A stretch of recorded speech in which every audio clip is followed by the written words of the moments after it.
This will be Manning. Back to throw. Across the middle. Pass complete. Ball down at the 35, to the 40, to the 45, to the 50, to the 45, to the 40, to the 35, 30, 25, 20, 15, 10, 5. What did he do?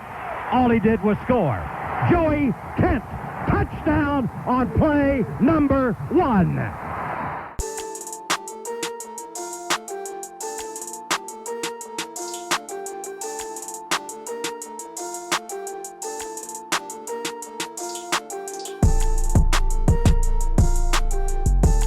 You're listening to the RTI Podcast, powered by RockyTopInsider.com. Welcome into the Rocky Top Insider Podcast. I am your host, Ben McKee, joined today by the one and only Brad Matthews. Plenty to talk about on this edition of the Rocky Top Insider Podcast. Tennessee coming off of a 44-21 loss to Georgia last weekend. There were some positives to take away. There were also plenty of negatives to take away, and Brad will talk about those positives and negatives briefly and then discuss this Saturday's game against Kentucky. We will also be joined by Shawn Smith of GoBigBlueCountry.com. He joined the podcast for about 15 to 20 minutes to discuss this Saturday's Kentucky-Tennessee game from the Kentucky perspective. So wanted to have a Kentucky person on to discuss Kentucky, and we did that. So Shawn Smith, you can listen to our interview with him after Brad and I get done talking. But first, I am joined by the one and only Brad Matthews. Brad, how are you? Hey, man, I can't complain. Another day above ground. It's always good when we've got sports going on, and we've got another crucial game coming up this Saturday. Absolutely. A very important game for both Tennessee and Kentucky. If Kentucky loses, they will move to 1-3 on the season, and then they turn around and play Georgia, which means they will start 1-4 on the season. So obviously Mark Stoops and his Kentucky football team will be arriving in Neyland Stadium with a sense of urgency. There's also a sense of urgency for Tennessee because they got off to a nice 2-0 start. Did not look good in the second half against Georgia, which resulted in an L. And then now they're looking at 2-1, and you don't want to be sitting 2-2 with a loss to Kentucky prior to Alabama, because Alabama is a likely loss as well. And at that point, you're looking at 2-3. So despite the 2-0 start, things could quickly spiral out of control if Tennessee is not careful. So a big game for both teams on Saturday. Both teams will be playing with a sense of urgency for sure. But before we dive into the Tennessee-Kentucky game, do want to talk about the Tennessee-Georgia game just a little bit. And Brad, I'll just be pretty general. What were your thoughts about Tennessee's loss to Georgia this past Saturday? There was a bit of unfortunate and, I guess, let down to it when it comes to certain expectations, not necessarily the end result. Because you're still going on the road, full stadium or not, but to a top 5 opponent with, on paper, a lot more talent than you. So it's not necessarily a letdown from that standpoint, but letdowns at certain positions, certain position groups where I thought should have been much better. I mean, we've talked about the offensive line a lot this week, not only me and you. I know you and Swain have also talked about it on the Swain event, but I thought the defense is also getting, a slight cut when it comes to the reputation and I think the prestige that they should have and the respect that they should have at this point with the fan base. They were put in a lot of tough positions against Georgia, a lot of short fields, a lot of continuing to battle, even though their offense is going 3 and out, sometimes 2 plays and they're another fumble, another opportunity for Georgia starting at Tennessee's 35-yard line. And Tennessee's defense, though not fully healthy, and some guys getting back into the fold that we've seen a lot, like Sean Schamberger for the first time this season, they weren't clicking necessarily on all cylinders, but they played better than what that box score shows. And I think a lot of people have seen the 44 number and said, well, the defense kind of quit. They were put in a lot of tough positions. So I think all in all, there's a lot of things to improve on. And Jeremy Pruitt discussed that in detail this week. I thought there was also some intriguing notes with the scrimmage on Sunday night with a lot of the younger guys, the guys that haven't been getting as many opportunities in games on Saturday. So there's a lot to discuss, a lot to take from it, but a little disappointed, Ben. Well, you're not on here with Jim Chaney, Brad. Jim Chaney. Hey, sometimes I just want to, in my mind, talk to Jim Chaney and just be like, hey, got a couple questions. Just want to pick your brain. I'm with you. I wish I was as smart when it came to football as Jim Chaney. That is for sure. But I agree with you on your synopsis on the Tennessee-Georgia game. I thought it was a tale of two halves where for sure in the first half, I thought you could really see the gap between Tennessee and Georgia being closed. I thought you could see this new era of Tennessee football under Jeremy Pruitt officially here. And I did have a tweet at halftime that said something along those lines of whether Tennessee wins or loses this football game, a new era of Tennessee football has arrived. And I still completely stand by that tweet, even despite the loss. I know in hindsight that tweet doesn't look the best. And some folks, of course, were simpletons and grabbed that tweet and wanted to react after the game to that tweet, despite that tweet being sent out before halftime. But even with the loss, I still think you see a new era of Tennessee football upon us because Butch Jones, Derek Dooley, Lane Kiffin that one season.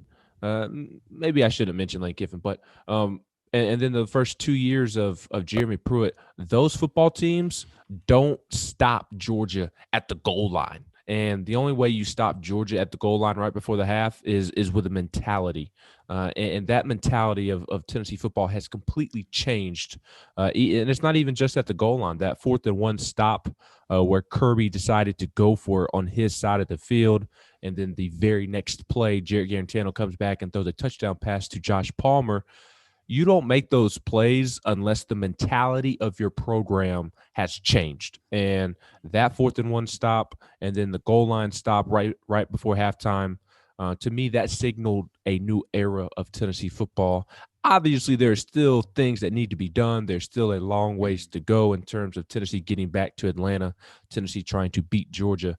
But I did think that signaled that Jeremy Pruitt is here to coach in the SEC, even despite the loss. I thought Tennessee played better than the scoreboard indicates. Not that they played great, obviously, but that was a much closer football game than what the 44-21 scoreboard indicates. I mean, it was a one possession game in the fourth quarter on the road, and Tennessee had a chance to win that game. So I thought it was a tale of two halves. Obviously, in the first half, you have some big defensive plays, and then you have some big offensive plays to where the protection was good, the receivers were getting open, the backs were picking up blitzes and giving Jarrett Garantano time to get the ball downfield and find Josh Palmer for 2 touchdowns. And not only was the offensive line and the receivers doing their job, but JG was doing his job. JG had a really nice first half, 11 of 13, 120 or so yards and 2 touchdowns. Most importantly, no turnovers. So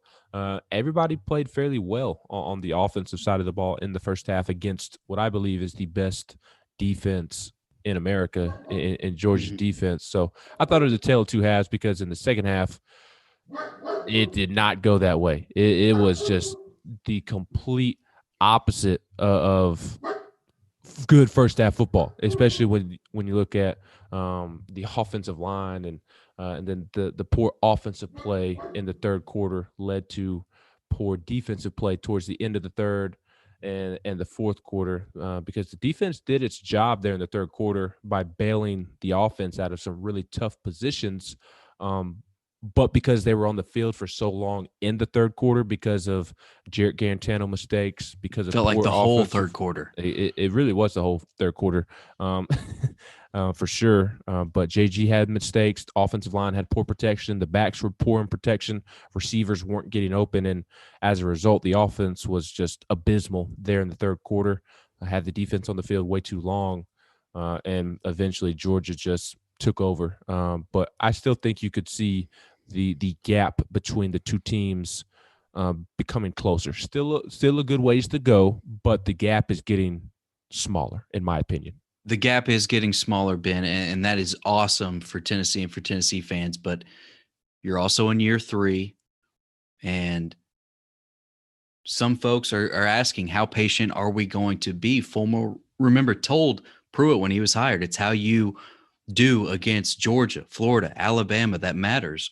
And currently, Jeremy Pruitt is 0-7. Now, there's been a huge leap in how competitive Tennessee has been in those games. Don't get me wrong. I see that, and I like what Jeremy Pruitt is doing. But you have to see from the entire perspective of this thing, not all fans, not all boosters are this in tune with the program that we're discussing right now, or that Jeremy Pruitt knows what he's been doing behind the scenes. So he's got to start having some type of success when it comes to wins against those teams. And I think he's got a little bit more leash, obviously, because of what he's done. But how long is that leash? It'll be interesting to see. Definitely interesting to see, especially over the next, really into next year. A little premature to have that conversation, but definitely a thought for sure. Got to make some headway and see if you can pick off Alabama or Florida this year. And that's just looking at the whole picture. That's Right. not my thought process. I think Jeremy Pruitt has made huge strides, but remember, it is how you do against Georgia, Florida, and Alabama, and he is 0-7. Yes. Making good strides, but he's got to start having some real success. For sure. And he knows that. Yeah, and hopefully he can start beating those teams or picking off a couple of those games because he's gotten Tennessee back to the level of beating Kentucky and Ole Miss and Vanderbilt and Arkansas and Mississippi State, Missouri, South Carolina, those teams on a regular basis. Tennessee is back to doing that, which it's sad that Tennessee had to get back to doing that. But that was the reality of the situation that Jeremy Pruitt took over when he was hired as Tennessee's head football coach. So the next step is being able to beat those elite teams. And I think I still have confidence that he is going to be able to get that portion of the job done. I truly do. Agreed. Yeah. A couple things that I want to hit on that came out of media availabilities this week before we talk about the Kentucky game. And it is something that you mentioned earlier, Brad, and that is that Tennessee held a scrimmage on Sunday for the players who have not been able to really practice, especially during fall camp. Practice during fall camp or quarantined during fall camp or dealt with injuries during fall camp. They held a Sunday practice, a Sunday scrimmage. Harrison Bailey took all of the quarterback reps, which was expected. Not an indication that he's going to be the quarterback anytime soon. It's still Jarrett Garantano's job. Correct. But you did have some young guys really stand out in that scrimmage. Pruitt said he was pleased with Harrison Bailey and all 49 snaps that he took, and that it was good for him from a reps standpoint because he did miss a ton of reps during fall camp. But you also had guys like D. Beckwith. He had a nice scrimmage. Bryson Easton, he looked good in the scrimmage. I'm waiting for it. I'm going. I'm getting there, but Bryson Easton has moved from inside linebacker to outside linebacker, and he's a guy that Pruitt talked about on Vol calls on Wednesday night as a guy that is going to get an opportunity to play on Saturday against Kentucky. So that's a big one. And then Bryson Easton's high school teammate, Tamarion McDonald. There you go. Who is kind of a Swiss Army knife on the defense. He's a guy that can play safety, can play nickel, can play linebacker if you wanted him to. He's a guy that is in the secondary at safety right now. But Jeremy Pruitt did say he was a bright spot in Sunday scrimmage, Brad. Yes, and I really like his potential. And I'm not on the full-fledged side of some of these folks that you see, the loud minority on social media. Well, this guy, he can do anything. He could form into an Isaiah Simmons. And I'm like, okay, guys, whoa, let's pump the brakes a little bit. But I love his upside, and I'm really excited to see him out there when it comes to an actual football game on Saturday. I know he's going to perform well, during the week in practice when he's healthy, of course. But I'm really intrigued to see how he fits into this defense and what all Jeremy Pruitt, Derek Ansley, and company can do with this young man. Yeah, there's a lot of young prospects on this football team on the defensive side of the ball, the offensive side too, but we're talking about defense right now. A lot of young, intriguing prospects who should turn into really good football players for Tennessee. You look at, we can stay in the secondary for a minute, Tamarion McDonald, Key Lawrence, and Danico Slaughter. All three of those guys are going to be really good football players for Tennessee. You look at linebacker, Bryson Easton. I just spoke about him, but I was really thrilled about the production of Morvin Joseph, Tyler Barron, and Roman Harrison against Georgia after DeAndre Johnson was ejected. You saw some young guys step up, and that is huge. And obviously, you have those guys, and I think people forget how young Quavaris Crouch and Jeremy Banks are as well. Yes. Both of those guys are sophomore, and both of those guys are only going to continue to get better. Henry To'oTo'o, he's a sophomore, but he'll be an NFL draft pick at the end of next season. So he's young, but he won't be here for a very long time. So, and then along the defensive line, just this week, you've heard Jimmy Brumbaugh at the quarterback club talk about Omari Thomas, talk about Elijah Simmons. So there's a good young nucleus on this defense for Jeremy Pruitt. They just need time to develop.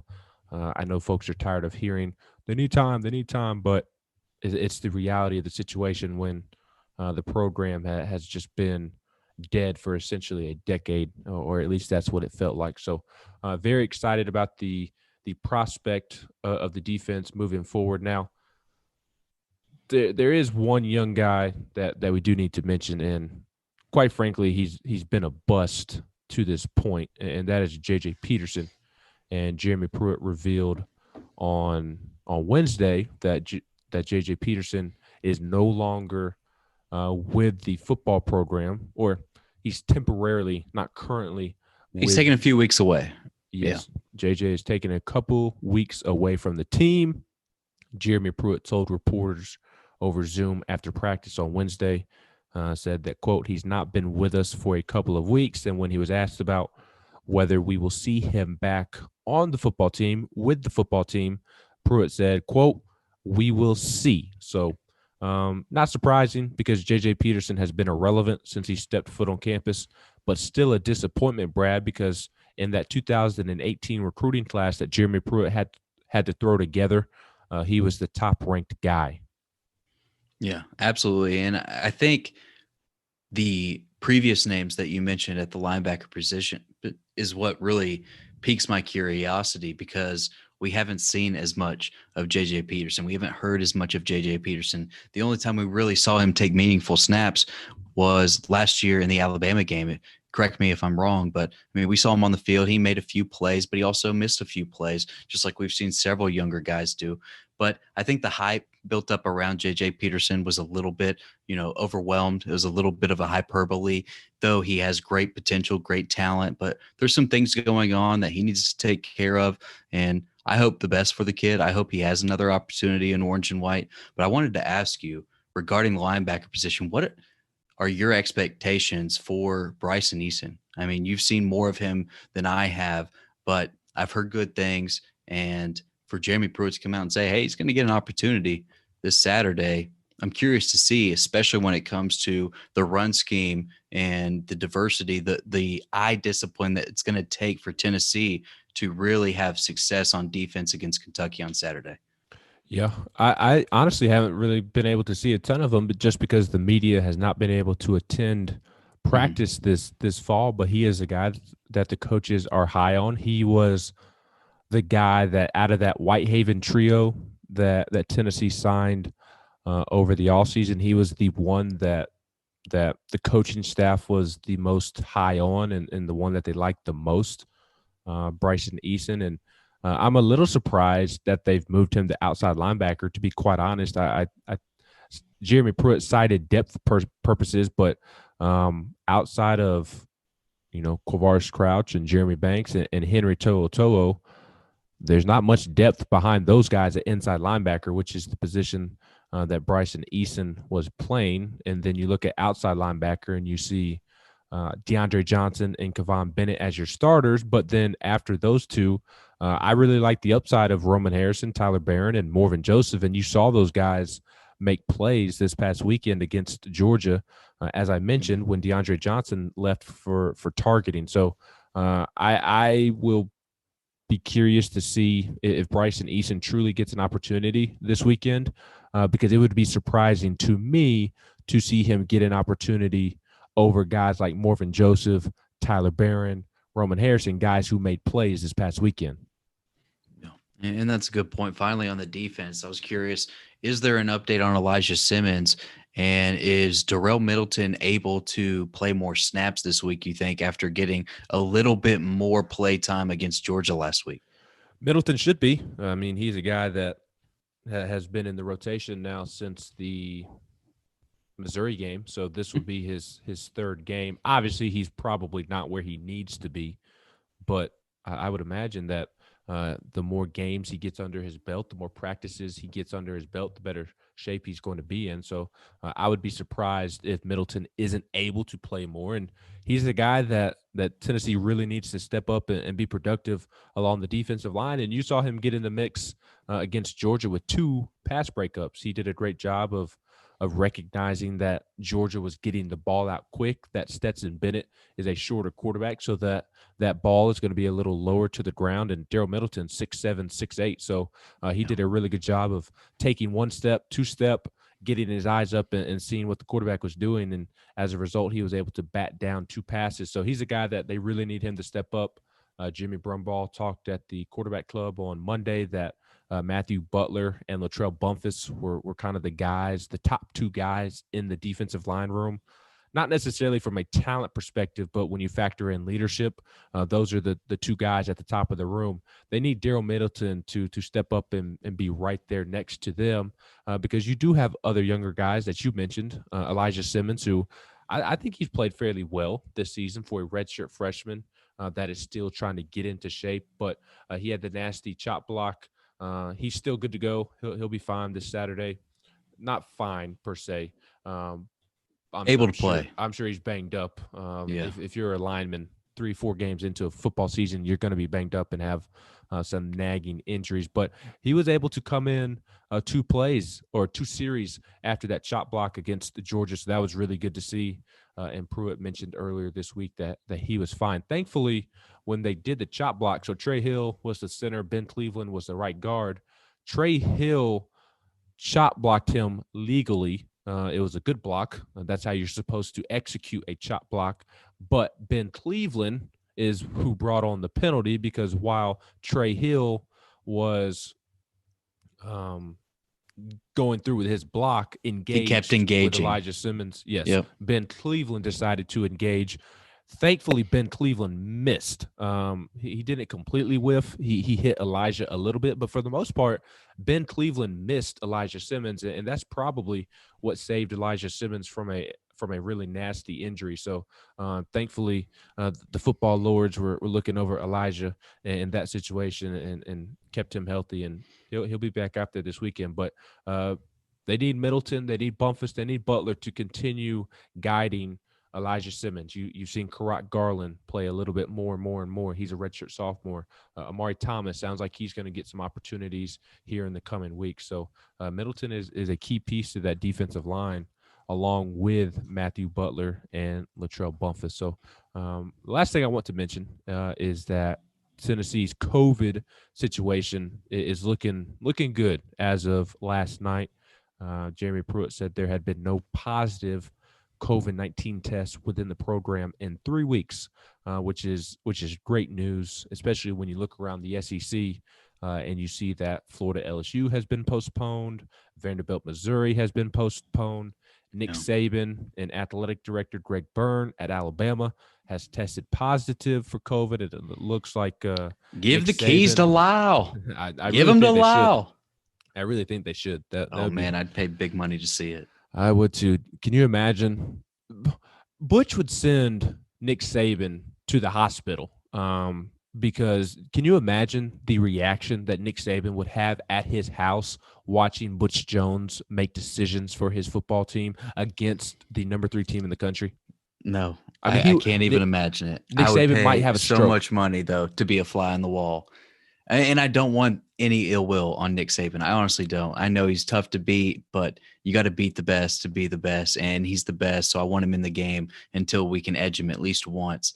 But my goodness, it would be dangerous because Lyle would send not only Saban, but a bunch of folks in Crimson to the hospital. My Yes, goodness. Nick Saban would have a stroke if Butch Jones was in charge for an entire football game, especially if it's number 3 Georgia. My But he'd word. be out there acting like it's a, interview for another job that's going to open up in the coming weeks. He'd be fist pumping after touchdowns, acting like he produced this team. I can't even imagine. My skin would crawl, but I would laugh hysterically the entire time. It would be pretty funny. That is something that I would really enjoy. But Nick Saban did test positive for the Rona.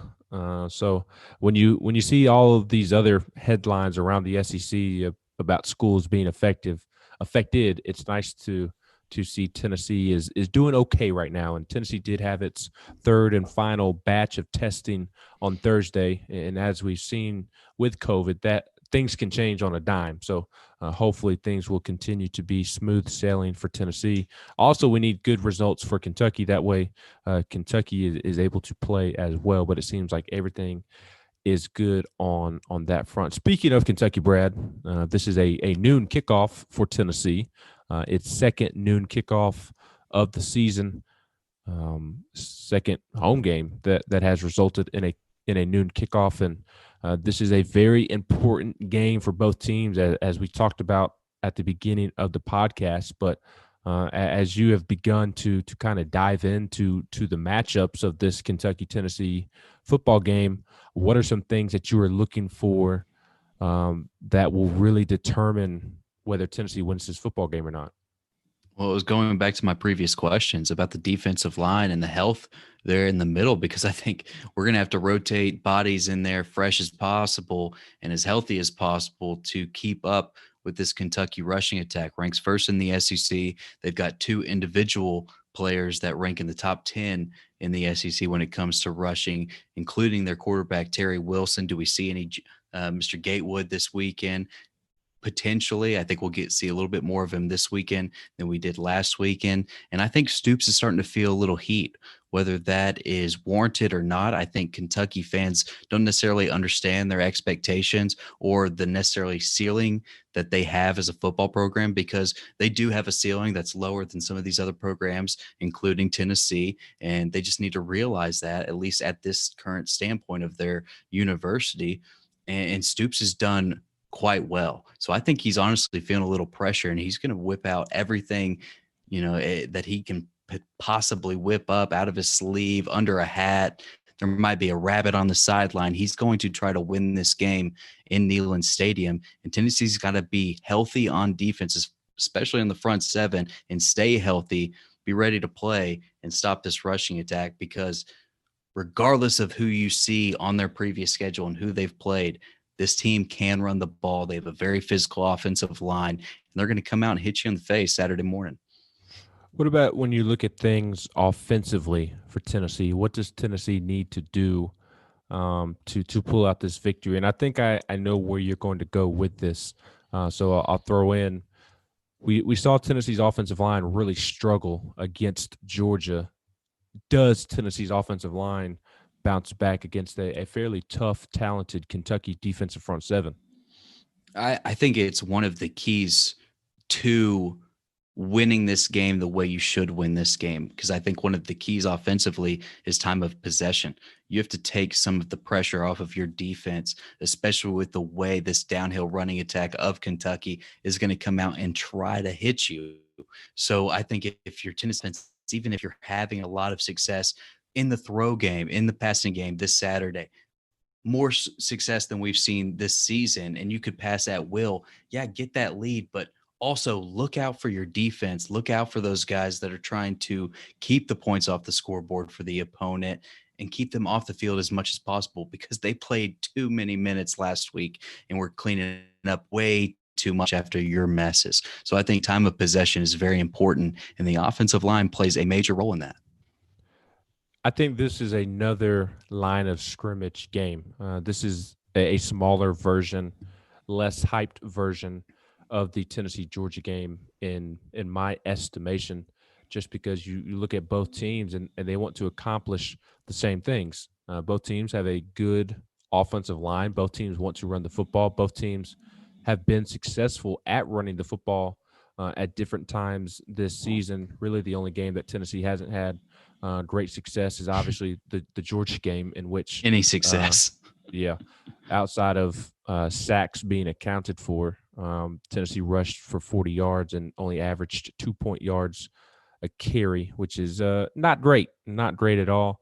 Not going to win you football games. And Kentucky, it prides itself on winning the football, or running the football, and playing tough defense in order to win the football game. So I think it's pretty simple offensively.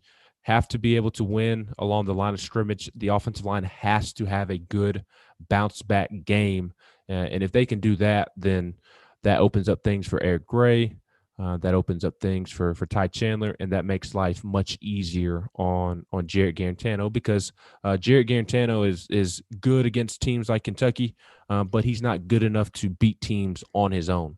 So if the offensive line can give him time and he can take care of the football, then Tennessee's offense should be able to find some success. Then you look at things defensively, and Tennessee's defensive front is going to have to stop the run. It's really as simple as that. Kentucky is one-dimensional. They don't look to throw the football a ton. They look to throw it just enough to try to keep you honest as a defense. But as long as Tennessee's defense can really stop Kentucky's rushing attack, and they run the football so much that I don't even know if stop is the right term to use. Just limit Kentucky's rushing attack, because Kentucky will have some big rushing plays on the ground, whether it be from Terry Wilson out of the quarterback position, or you look at Chris Rodriguez or A.J. Rose at the running back position. Kentucky's going to be able to run the football, so you just have to slow them down, and it's an area of the game that Tennessee has struggled with at times this season. So if they can play well against the run, I think Tennessee wins this football game for sure. Tennessee is without a doubt the more talented team. So there's really no reason to lose this football game. On the way out, Brad, do you think Tennessee ultimately pulls out the win? I do, and I think they should. And one of the weaknesses I've seen, at least on some of the film I've seen of Kentucky, and nowadays you can only see so much, especially with the close-up tight TV angles that you're getting with the cameras. But the middle of the field, the seams are open. They can be exposed against this Kentucky secondary. So with time of possession and establishing the run, whenever you're going to hit that play action, this is a great opportunity to start learning some of these tight end names. And I'm not saying this is going to be a theme moving forward, but the seams are going to be open. And whether you're in a bunch set, you're running one in the slot, or you're going to throw Jacob Warren out there, Princeton fan, and let him get an opportunity downfield, they will have an opportunity to make a play. I think Tennessee wins, and I think they cover the current line. I see it as a 10-point game, probably 27-17, but quick, Ben. Quick, probably like an hour and a half, 2 hours, as quick as they can take it with the necessary commercials that you have to take with contracts. Yeah, I would take the under on points scored in this football game, just because of both teams wanting to run the football so much. And that also goes along with what you just said about it will be a quick football game, because both teams will be running the football quite a bit. Yeah, I think Tennessee wins as well. I'll have my score prediction on Rocky Top Insider Friday morning. You can check that out there, along with Blake Von Hagen and Noah Taylor's predictions as well. But I do think Tennessee ultimately wins the football game, just because I think Tennessee's defense is improving from game to game. I think they played better against Georgia than what the eye would say, or what the final score would say for sure. And then you look at Tennessee's offense, and Kentucky's too one-dimensional.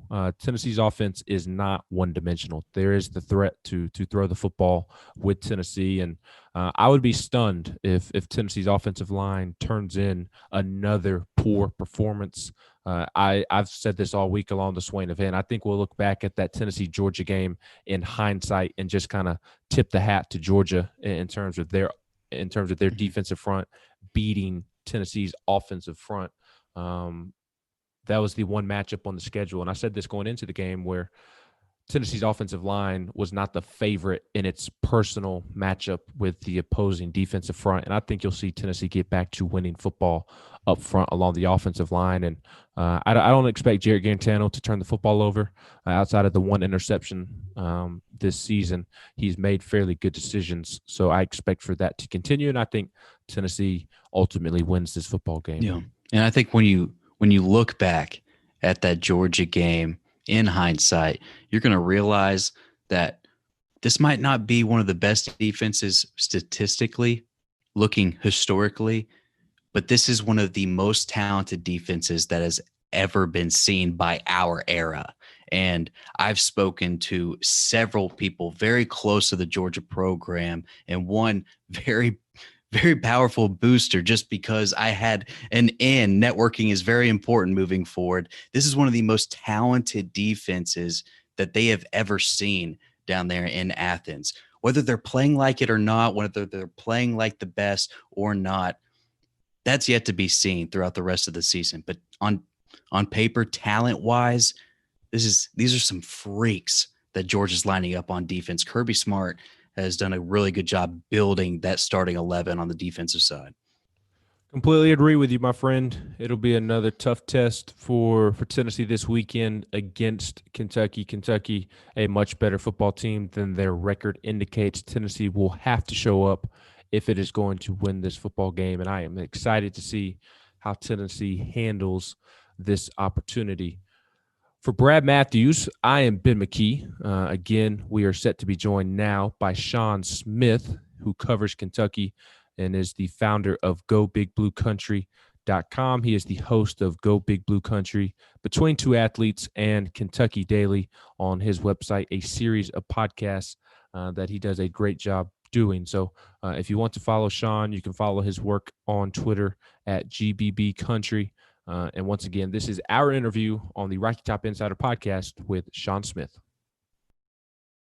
Joined now on the Rocky Top Insider podcast by Shawn Smith, the founder of GoBigBlueCountry.com, does a great job covering the University of Kentucky. He is the host of the Go Big Blue Country, Between Two Athletes, and Kentucky Daily. Big matchup between Kentucky and Tennessee this weekend, so wanted to have Shawn on to talk about Kentucky and preview the game from Kentucky's perspective. Shawn, how are you? Doing well. How are you?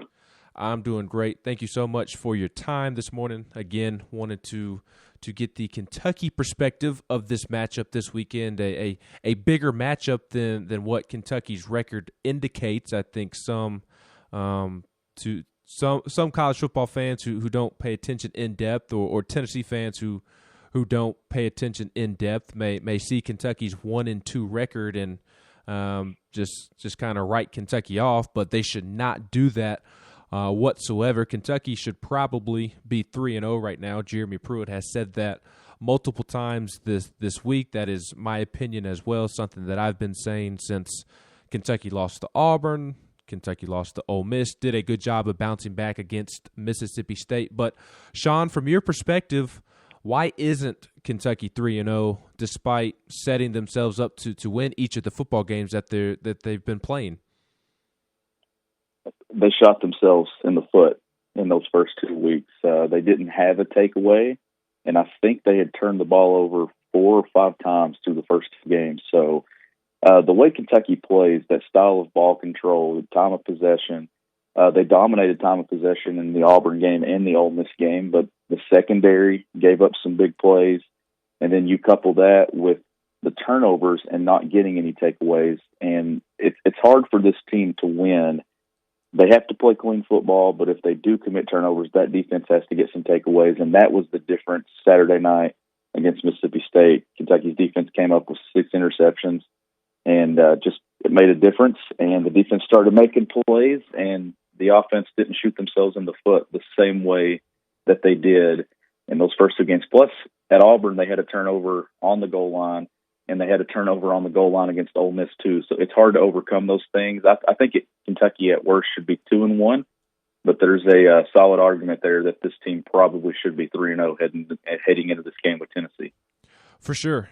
Kentucky is a football team I was high on throughout the offseason just because of the 4-headed rushing attack, 3 running backs there with Chris Rodriguez, Cavassier Smoke, A.J. Rose. And then you have Terry Wilson coming back behind an offensive line that is going to play in the NFL, and we all know that Mark Stoops and his defense is going to be tough to play. So I was high on Kentucky entering the season and thought that they should have won the Auburn game and the Ole Miss game as well. But as you mentioned, shot themselves in the foot far too many times to win a football game in this conference.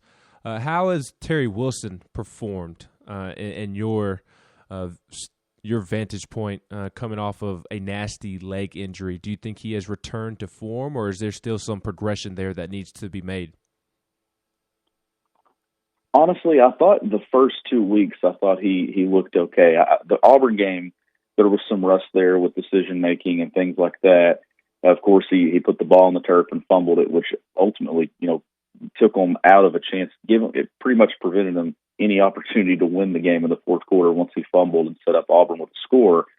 I thought he played really well against Ole Miss. Saturday night, it's really hard to judge right now because Kentucky's wide receivers, that's the area where this program has to get better. I don't think they have a lot of talent on the outside at that position.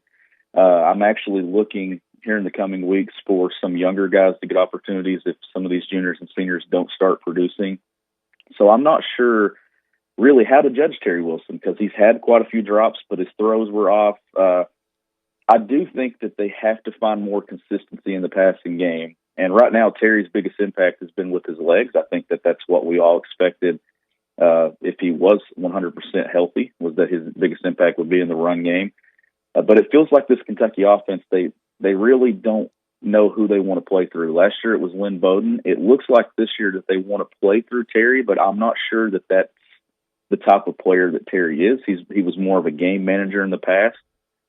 So I do think that he's played well, though. Given the injury he had, I think he's performed better, honestly, than a lot of us expected, especially the aspect with his legs and coming back. He looks to have the same burst that he did 2 years ago.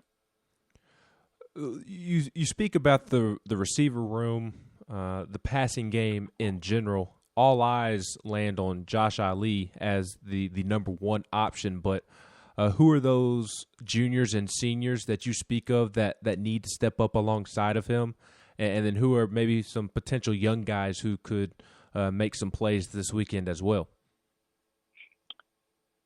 Josh Ali he's definitely improved. I think that we're seeing more speed from him. We're seeing more playmaking, and honestly, that's the guy that Terry looks at the most. Alan Daly is a guy that I expected to sort of have a bigger impact at this point, and we've not had much from him. Bryce Oliver's missed the first 3 games of the season. That's a weapon that this offense is missing at that wide receiver position. I think you could see him out there Saturday. We heard going into Ole Miss week and Mississippi State week that it looked like he was going to be back, and then ultimately he wasn't out there. Some younger guys, though, that I would look for, some of these freshmen. Isaiah Cummings has made a couple of appearances. I want to think at some point he's going to break in there and make some plays. Akeem Hayes is a young guy. DeMarcus Harris is a young guy, too. He's battled some drops. I think he's already dropped 4 or 5 balls this year, so I'm not sure how many opportunities he's going to get. But that's definitely the position, Ben, that they got to find something there if they want to really be able to beat these good teams in the SEC like Tennessee, the Georgias. If they just want to compete with these teams, they've got to get something from their passing game. What about the tight end position? Tennessee's inside linebackers in general have struggled to defend really anybody this season in pass coverage. but especially opposing tight ends have really hurt Tennessee in the middle of the field. Does Kentucky have a tight end that could potentially hurt Tennessee over the middle of the field? They rotate 3, but it's going to be 2 this week. Brendan Bates, he was the third guy, and he suffered an injury against Mississippi State. He was a guy that looked promising. He's young. He's a freshman. But I would say Keaton Upshaw is a guy to watch. Keaton is a guy that he has a really good size. In the red zone, Kentucky found him for their first touchdown, I think, Saturday versus Mississippi State. Terry hit him across the middle. That's an area of the field that Kentucky struggled in, is the red zone. And I feel like if those tight ends, as big as they are, that could probably take some pressure off Terry Wilson. So Keaton Upshaw is the name that I would mention. Justin Rigg is also another tight end. He dropped the ball early in the game Saturday that would have been a huge play on the first drive. But of the 3, Bates not playing, Upshaw is a name that I would watch that I think could give Tennessee some problems in the middle of the field, especially inside 25-yard line and in. Only 3 games into the season, this will be game number 4 for both teams. Has Kentucky's defense been about as expected? Have they exceeded expectations? Have they underperformed? I know they gave up a ton of points to Ole Miss, but that just seems inevitable against that Ole Miss offense this year and Lane Kiffin. Obviously, as a defensive coach, Mark Stoops was still not happy with that performance, regardless of who Kentucky was playing. But where has Kentucky's defense been this season in terms of meeting expectations? Well, if you'd asked me that question a week ago, I probably would have told you it was definitely disappointing to this point, given what they had returning. But then they followed it with that performance Saturday versus Mississippi State, and that was more the Kentucky defense that I think we all expected to see, given the experience they had returning, adding Kelvin Joseph to the secondary. The first week at Auburn, the secondary just could not match up with Auburn's skill players. Seth Williams killed them. Ole Miss, we saw what they were able to do with Alabama's defense. So I took a little bit off that game. I didn't put as much weight into that performance. But I think now to this point, what we've seen is what we expect. The secondary, I'm beginning to wonder if what Kentucky had to do offensively last year with Lynn Bowden. We know Terry Wilson was down with an injury. Sawyer Smith had an injury. They also had another quarterback that had an injury that missed the entire year. Ben, I'm not sure how much passing attack that secondary actually had to, practice against last year. So I want to think that maybe that went into some rust. I also think that that's the position that in preseason and fall camp that they might have had some contact tracing.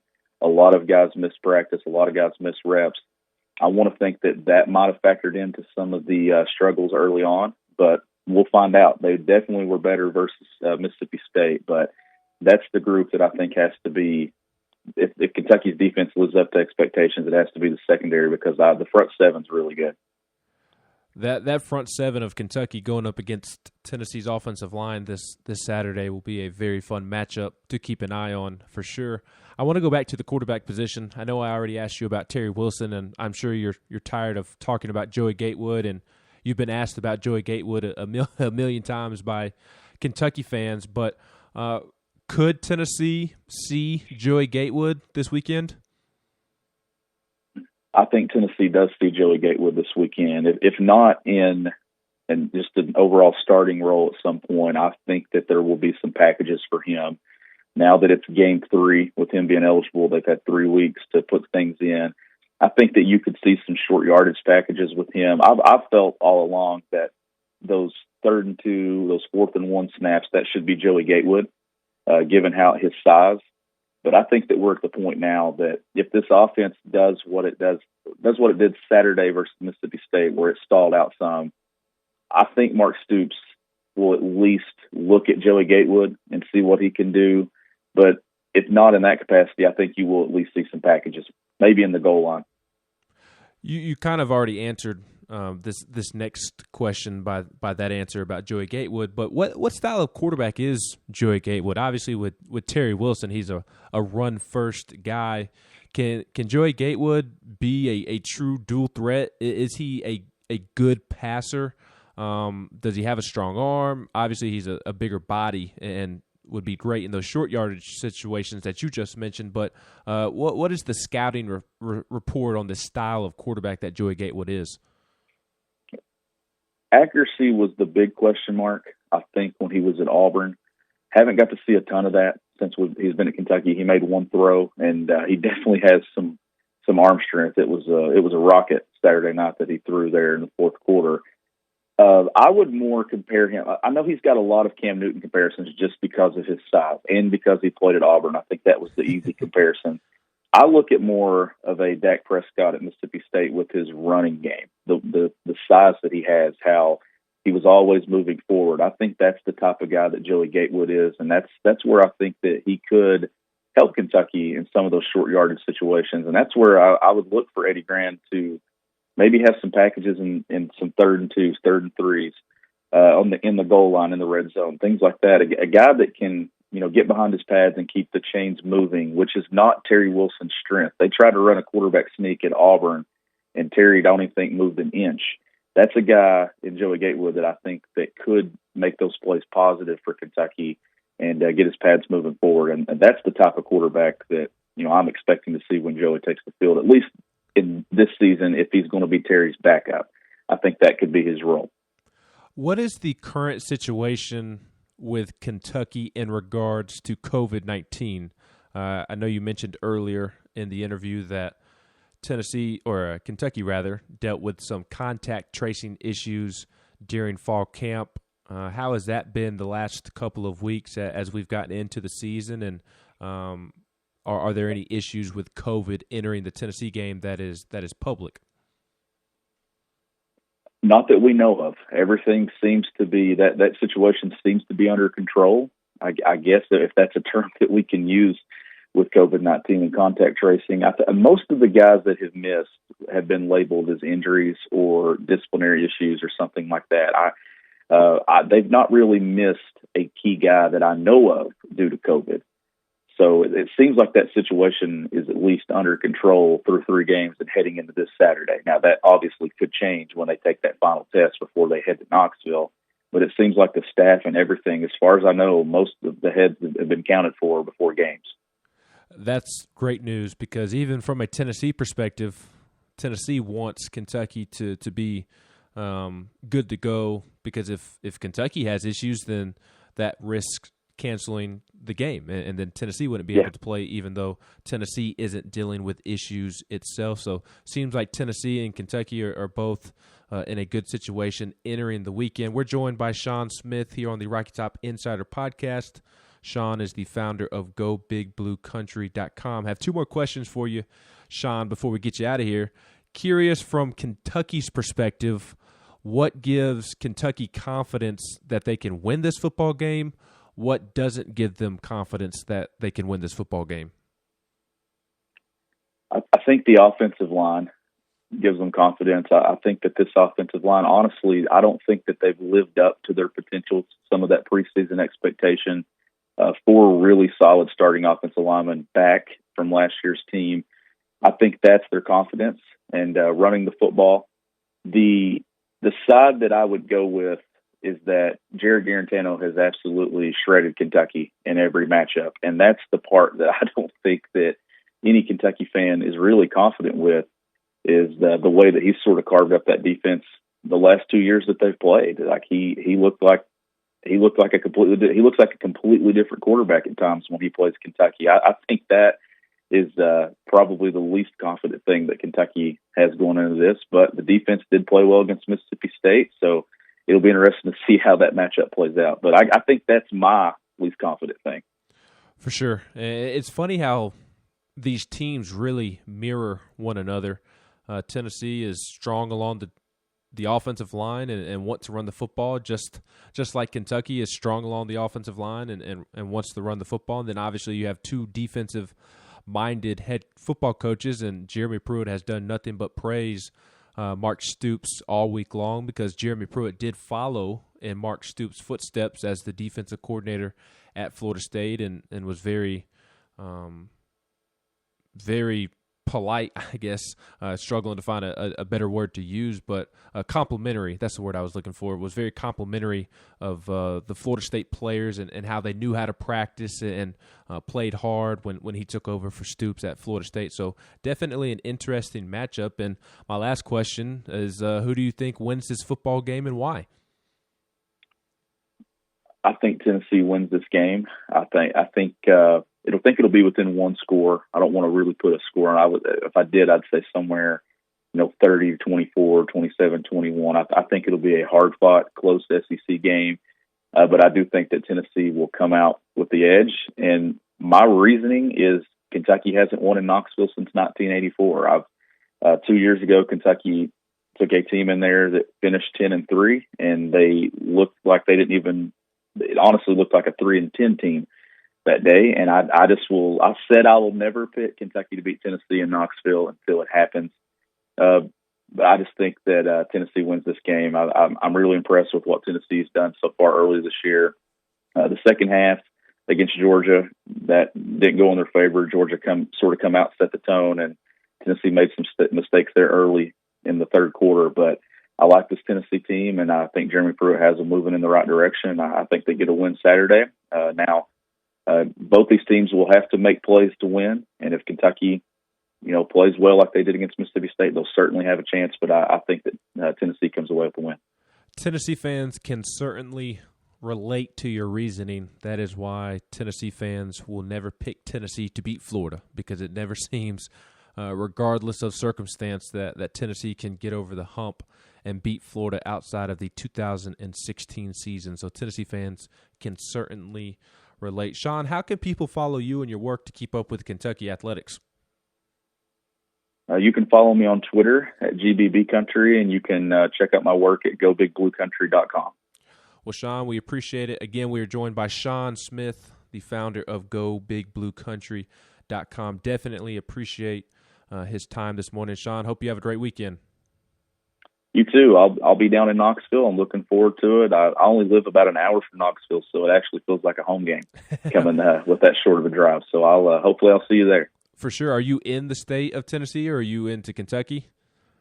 I live about 2 minutes from the Tennessee state line. Okay, very nice. Well, safe travels, and I look forward to seeing you this weekend. Got to meet you last year in Lexington, and was obviously thrilled about that because we follow each other on social media and always see your work. So thrilled to see you again this weekend, my friend. Sure thing. Same here.